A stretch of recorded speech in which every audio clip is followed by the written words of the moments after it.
વિદ્યાર્થી મિત્રો, આપણે એક્ટિવ પેસિવના ચેપ્ટરમાં છીએ. આ ચેપ્ટરની અંદર આપણે સ્ટેપ બાય સ્ટેપ આગળ વધી રહ્યા છીએ.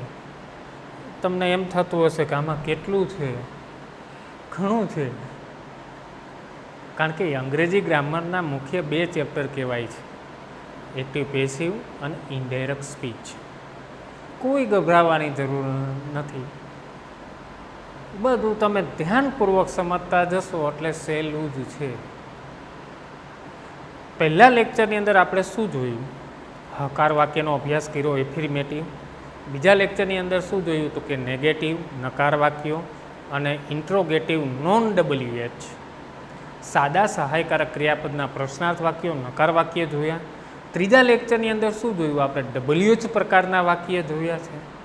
એટલે પ્રશ્નાર્થ વાક્ય બધા આવી ગયા, બંને પ્રકારના પ્રશ્નાર્થ વાક્ય આવી ગયા, WH અને નોન WH બંને પ્રકારના પ્રશ્નાર્થ વાક્ય આવી ગયા છે. હવે આ લેક્ચરની અંદર આપણે શેનો અભ્યાસ કરવાનો છે? એક્ટિવ પેસિવનું જ ચેપ્ટર આપણું કન્ટિન્યુ છે. પાર્ટ નંબર 4 શરૂ થાય છે. આ ઇમ્પેરેટિવ સેન્ટેન્સીસ મિત્રો, આજ્ઞાર્થ વાક્ય. તો સૌથી પહેલાં આપણને એ વસ્તુનો ખ્યાલ હોવો જોઈએ કે આજ્ઞાર્થ વાક્ય કહેવાય કોને? કદાચ મિત્રો તમે નહીં જાણતા હોય, આજ્ઞાર્થ વાક્ય એટલે ઘણી વાર એનો આપણે પ્રયોગ કરીએ છીએ. ક્લાસરૂમની અંદર જ્યારે ટીચર તમને એમ કહે, તમે ક્લાસરૂમમાં 60થી 55 વિદ્યાર્થીઓ બેઠા હોય અને એમાં ટીચર તમને એમ કહે કે ડસ્ટર લઈ આવ, બધાએ સાંભળવું, લેવા કોઈ એક જ જાય, 55 વિદ્યાર્થી લેવા ડસ્ટર લેવા નહીં જાય. એટલે આજ્ઞાર્થ વાક્યનો પહેલો મુદ્દો એ છે કે સાંભળનારને ઉદ્દેશીને બોલવામાં આવે છે. બધા સાંભળે છે. આજ્ઞાર્થ વાક્ય હંમેશા સાંભળનારને ઉદ્દેશીને કહેવામાં આવે છે. આ એક વસ્તુ ધ્યાનમાં રાખવાની છે. મિત્રો ઘણીવાર આપણે કહીએ ક્લાસરૂમમાં આપણે ભણાવતો હોય શિક્ષક અને એમ કે બારણું બંધ કરો, ગમે એકને કહી દે બારણું બંધ કરો. સાંભળે છે બધા, પણ એ પ્રવૃત્તિ માટે એક જ જોઈએ છે. મારી એક થોડુંક વિષયાંતર કરું છું મિત્રો. 12માનું લેવલ છે એટલે આપણે કોમ્પિટિટિવ બેઝ પણ વિચારવું પડે. એક સરસ મજાની ખાલી જગ્યા મારા ધ્યાનમાં આવેલી, આવી રીતે બ્લેન્ક હતી કોમ્પિટિટિવ એક્ઝામની અંદર, અને એના ઓપ્શનમાં હતા option A request, option B close, option C give અને ઓપ્શન D ઓપન. ઉપર બ્લેન્કમાં કાંઈ નથી, એમને ખાલી જગ્યા છે. રિક્વેસ્ટ, ક્લોઝ, ગીવ, ઓપન, આ 4 ઓપ્શન છે આપણી પાસે. હવે ઘણા એમ કે આ સાહેબનું ફરી ગયું લાગે, ઉપર કાંઈ છે નહીં તો થોડો જવાબ એમનેમ આવે. મિત્રો વિચારો, 4 ઓપ્શન છે એ ક્રિયાપદના છે, અને ક્રિયાપદના હોય એટલે આજ્ઞાર્થ વાક્ય જ હોય. વાક્યની શરૂઆત ક્રિયાપદથી થાય એટલે આજ્ઞાર્થ વાક્ય જ હોય. આપણે કોઈ બી વાક્ય લઈ લો કે આવું વાક્ય છે કે પ્લીઝ ક્લોઝ ધ ડોર. આપણે કહીએ પ્લીઝ ક્લોઝ ધ ડોર, બારણું બંધ કરો. જો ક્રિયાપદથી જ શરૂઆત છે. આ પ્લીઝ તો વિનંતી માટેનો શબ્દ છે. પણ હું એમનેમ ક્લાસની અંદર ભણાવતો હોય, કોઈ વિદ્યાર્થીને એમનેમ કહું કે ભાઈ એ સમજી જાય મેં શું કીધું, બારણું બંધ કરવાનું કીધું. આ એના જેવું છે. જો ઓપ્શન રિક્વેસ્ટ, ક્લોઝ, ગીવ તમે ધ્યાનથી જુઓ એટલે તમને ખ્યાલ આવશે કે આનો જવાબ D આવે છે. શું કામ? બધા ક્રિયાપદ જ છે. શું કામ જવાબ D આવે છે? કારણ કે રિક્વેસ્ટેડમાં R, ક્લોઝમાં C અને ગીવમાં G, આ બધા સ્મોલ લેટર છે. કોઈ બી વાક્યની શરૂઆત હંમેશા શેનાથી થાય? કેપિટલ લેટરથી થાય, એટલા માટે આપણો જવાબ ડી ઓપન આવે છે. આ સમજવાનું છે મિત્રો. આજ્ઞાર્થ વાક્યની અંદર આ બહુ વસ્તુ જોરદાર છે, આ આપણે યાદ રાખવાનું છે.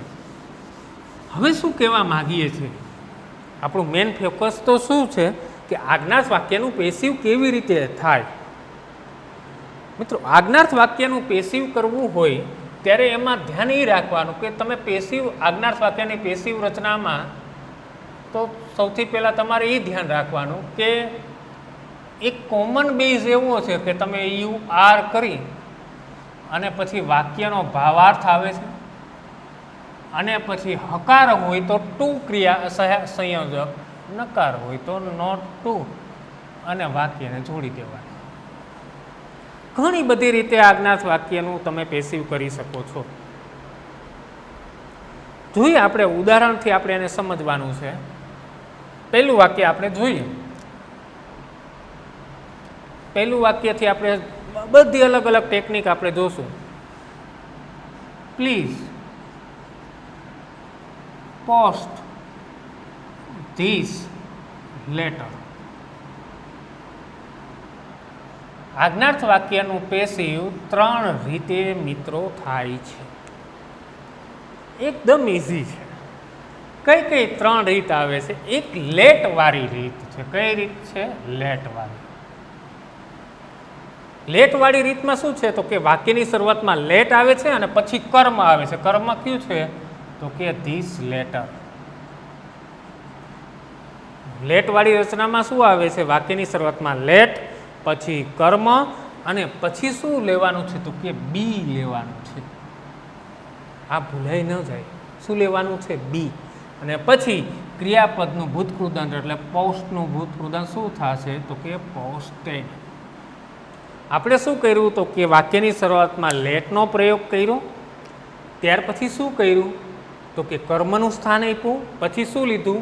બી લીધું, અને ક્રિયાપદનું V3 ભૂતકૃદંત લીધું. આટલું ધ્યાનમાં રાખવાનું છે. હવે આ જ રચનાને આપણે બીજી કઈ રીતે થાય છે આ વાક્યનું તો કે તમે વાક્યને સૌથી પહેલાં કર્મને આગળ આપો. નિયમ મુજબ પેસિવ વાક્યમાં પહેલું સ્થાન કેનું હોય છે? કર્મનું હોય છે. તો વાક્યમાં કર્મ કોણ છે તો કે ધીસ લેટર. આ કર્મનું સ્થાન આપ્યું આપણે. ત્યાર પછી શું લેવાનું છે તો કે શુડ લેવાનું છે, અને પછી બી, અને ત્યાર પછી ક્રિયાપદનું ભૂતકૃદંત એટલે કોણ છે ક્રિયાપદ તો કે પોસ્ટનું ભૂતકૃદંત પોસ્ટેડ. જો બે રચનામાં શું છે, અહીં લેટથી શરૂઆત કરી, અહીં કર્મથી શરૂઆત કરી. જો કર્મથી શરૂઆત છે તો શુડ બી લઈ છે, લેટથી શરૂઆત છે તો કર્મ પછી બી લઈએ છીએ, અને ભૂતકૃદંત છે. ભૂતકૃદંત કોમન છે બધા વાક્યનું. પેસિવના દરેક વાક્યમાં ભૂતકૃદંત હોય જ. અને ત્રીજી રચના શું છે જે આપણે આ લખી એ રચના છે તો કે સૌથી પહેલા શું કરવાનું છે? યુ આર, અને વાક્યનો ભાવાર્થ. વાક્ય જો please post this letter, please post this letter, તો આમાં ભાવાર્થ શું હોય? ધમકી કહેવાય. આ લેટરને પોસ્ટ કરી દઈશ મહેરબાની કરીને, તો આ ધમકી આપી કહેવાય? ચેતવણી છે? નહીં, વિનંતી છે. તો વિનંતી માટે શું આવે છે? You R. વિનંતી માટે શબ્દ છે આપણી પાસે રિક્વેસ્ટેડ. પછી શું આવશે તો કે હકાર હોય તો ટુ, અને નકાર હોય તો not to. You are requested to. પછી જે વાક્ય આપેલું છે એ એમ નામ આવે છે પોસ્ટ ધીસ લેટર. એમ નામ જોડા જોડ જ રહે છે. You are requested two post this letter. મિત્રો, 3 જે વાક્યના ફેરફારો થાય છે એને તમારે સમજવાના છે. કેવી રીતે? ખાલી એક વાક્યની અંદર ધ્યાન આપો, તમે ઇઝીલી બનાવી શકો છો. તો કે જો આપણે લેટથી વાક્ય બનાવવું હોય તો લેટ, પછી કેનું સ્થાન છે? કર્મનું સ્થાન છે. એમાં શું આવે છે? બી, અને ક્રિયાપદનું ભૂતકૃદંત. આટલું યાદ રાખવાનું. લેટથી વાક્યની શરૂઆત, પછી કર્મ. 1 મિનિટ.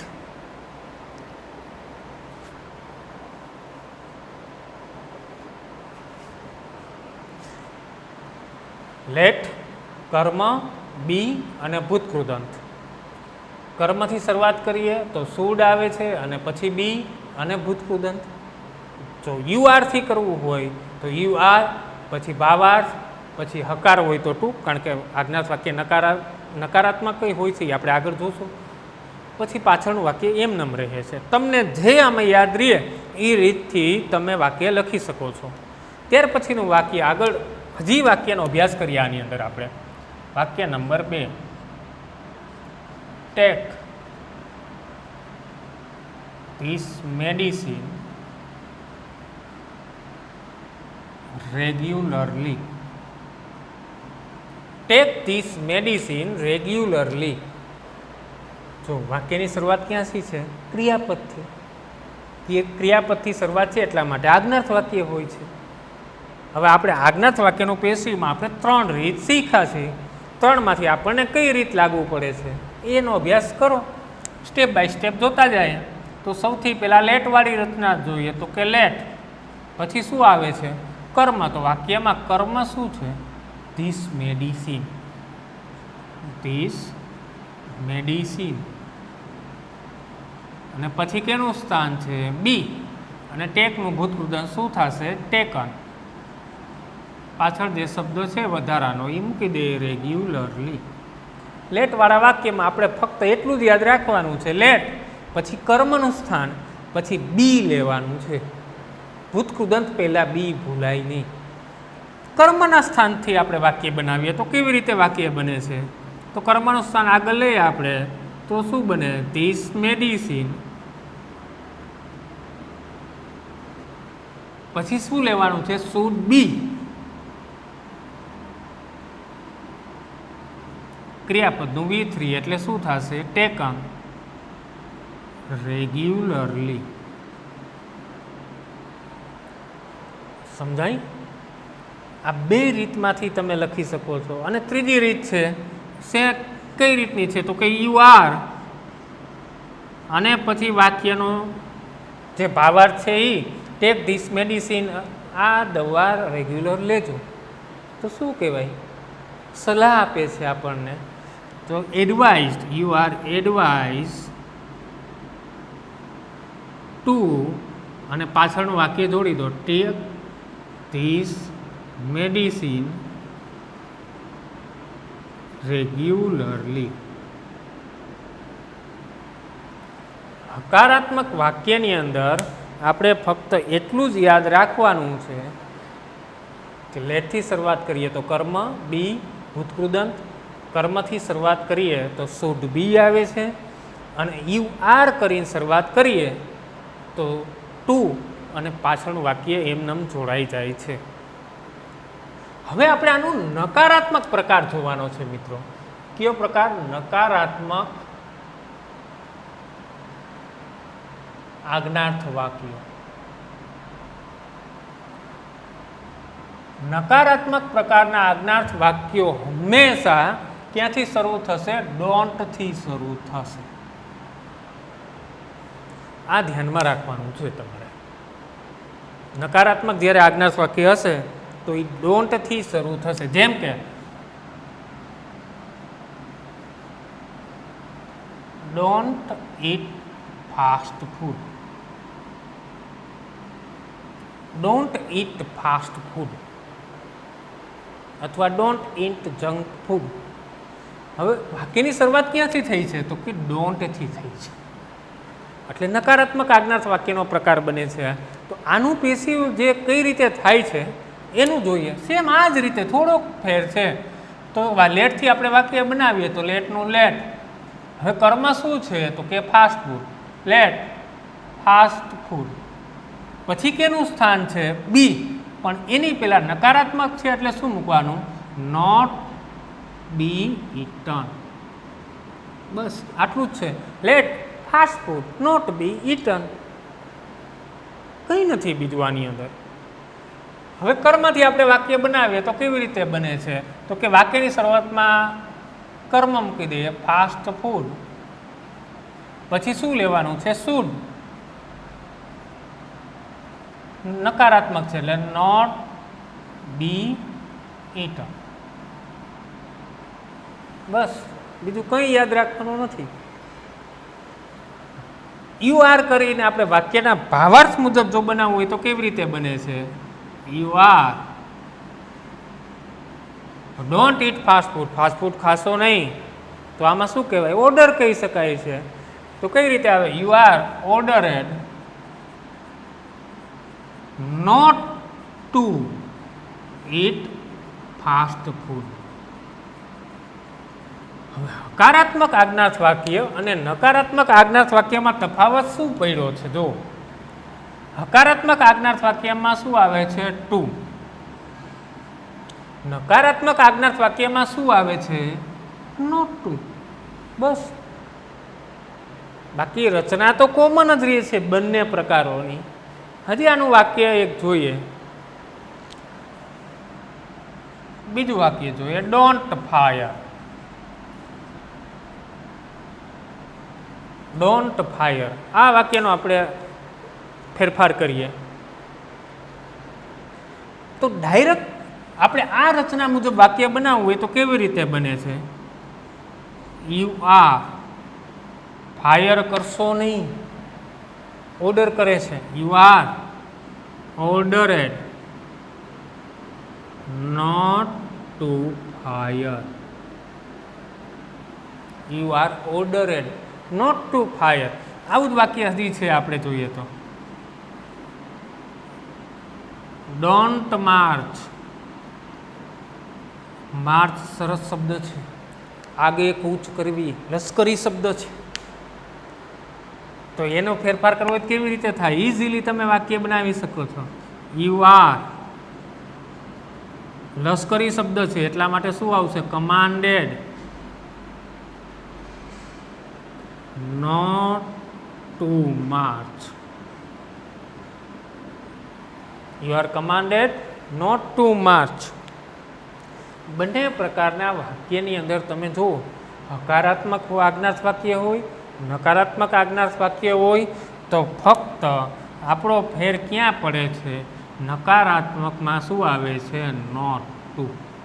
હકારાત્મકમાં ફક્ત શું આવે છે? ટુ.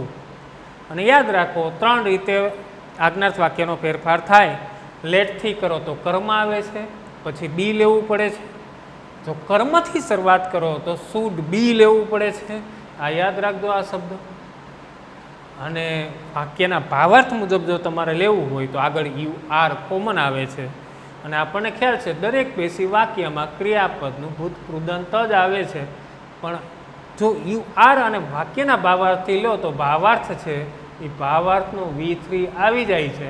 એટલે અહીંયા ક્રિયાપદનું V3 આવતું નથી. આ વસ્તુ આપણે યાદ રાખવાની છે. વિદ્યાર્થી મિત્રો, આપણે સ્ટેપ બાય સ્ટેપ એક્ટિવ પેસિવના ચેપ્ટરમાં આગળ વધતા જઈ રહે. આકાર વાક્યનો આપણે અભ્યાસ કર્યો, એફર્મેટિવ નેગેટિવનો અભ્યાસ કર્યો, ઇન્ટ્રોગેટિવનો અભ્યાસ કર્યો, બોથ નોન WH અને WH. આજ્ઞાર્થ વાક્યનો અભ્યાસ કર્યો. લેટ્સવાળા વાક્ય જોવાના બાકી છે. અને ઇન્ફિનિટિવ ટુવાળા અપવાદાત્મક વાક્ય આવે છે. આ 2 વસ્તુ હજી આપણે જોવાની બાકી છે. એકદમ ઇઝી છે આ પ્રકાર આજ્ઞાર્થ વાક્ય. જો એક્ઝામની અંદર પૂછાઈ શકે તરત જ આપણી પાસે જવાબ હોવો જોઈએ. તમે આનો વધારેમાં વધારે ઘરે તમે અભ્યાસ કરી શકો. તમારા બુકની અંદર, ગ્રામર બુકની અંદર ઘણા બધા વાક્ય આપેલા હોય છે. એ વાક્યનો બરાબર અભ્યાસ કર્યો. એના ઉપરથી તમે અલગ અલગ વાક્યના એક્સરસાઇઝ દ્વારા તમે આજ્ઞાર્થ વાક્યનું પેસિવ કેવી રીતે થાય, મેક્સિમમ એક્સરસાઇઝ કરો એટલે તમને ઇંગ્લિશ ગ્રામર તરત જ આવડી જાય. 4 પ્રકાર અત્યાર સુધી આપણે અભ્યાસ કર્યો: એફર્મેટિવ, નેગેટિવ, ઇન્ટ્રોગેટિવ ને ઇમ્પેરેટિવ. આ 4 પ્રકારના 25-30 વાક્યની પ્રેક્ટિસ કરો એટલે તમે ક્યાંય અત્યાર સુધી એક્ટિવ પેસિવમાં અટકો નહીં. ચેલેન્જ છે મારી. વધારેમાં વધારે અભ્યાસ કરો. કોઈ વાક્ય ન સમજાય તો કોમેન્ટ બોક્સમાં જણાવો, ડાયરેક્ટ જણાવો. ધ્યાનપૂર્વક જોજો, આગળના વિડીયો જોજો. ઇન્ટ્રોગેટિવનું કેમ થાય, એફિર્મેટિવનું કેમ થાય, નેગેટિવનું કેમ થાય, ઇમ્પેરેટિવનું કેમ થાય છે, આ બધો અભ્યાસ કરજો એટલે તમને ખ્યાલ આવી જશે. એક્ટિવ પેસિવ ચેપ્ટર અઘરું નથી, ફક્ત આપણે પ્રેક્ટિસ કરવાની છે અને સમજવાનું છે. As it is. વિડીયોને વધારેમાં વધારે લાઈક કરજો, શેર કરજો, સાથે સમજવાનું છે અને સબસ્ક્રાઈબ કરવાનું છે. Thank you.